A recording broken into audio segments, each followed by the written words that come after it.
ஒரு மகான்கிட்ட ஒருத்தர் போய் உங்களை பற்றி நான் நிறைய தப்பாக பேசிட்டேன், என்னை மன்னிச்சிடுங்க, அதுக்கு ஏதாவது ஒரு பரிகாரம் கொடுங்க அப்படின்னு சொல்லி கேட்டிருக்காரு.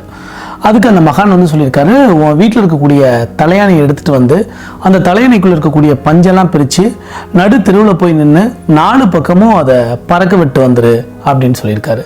இவனும் அதே மாதிரி அந்த தலையை எடுத்துகிட்டு போய் அந்த பஞ்சை எடுத்து 4 புறமும் பறக்க விட்டுட்டு அந்த மகான்கிட்ட வந்து சொல்கிறாரு, நீங்கள் சொன்ன மாதிரியே அந்த பரிகாரத்தை பண்ணிட்டேன் அப்படின்னு சொல்லியிருக்கான்.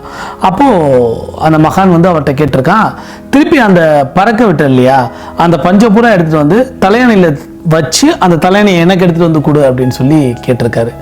அப்போ அவன் அப்படியே பேந்த முழிக்கிறான். அது எப்படி சாத்தியம்?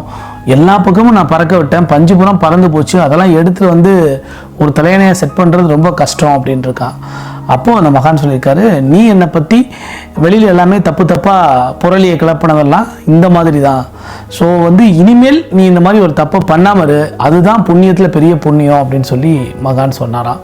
ஸோ அந்த மாதிரி தான் என்னென்னா, நம்ம வந்து ஒருத்தங்களை பற்றிய உண்மையான விவரம் தெரியாமல் அவங்கள பற்றிய தவறான செய்திகளை பரப்புறது அப்படின்றது வந்து இப்போது இந்த பஞ்சை பறக்க விட்ட மாதிரி தான்.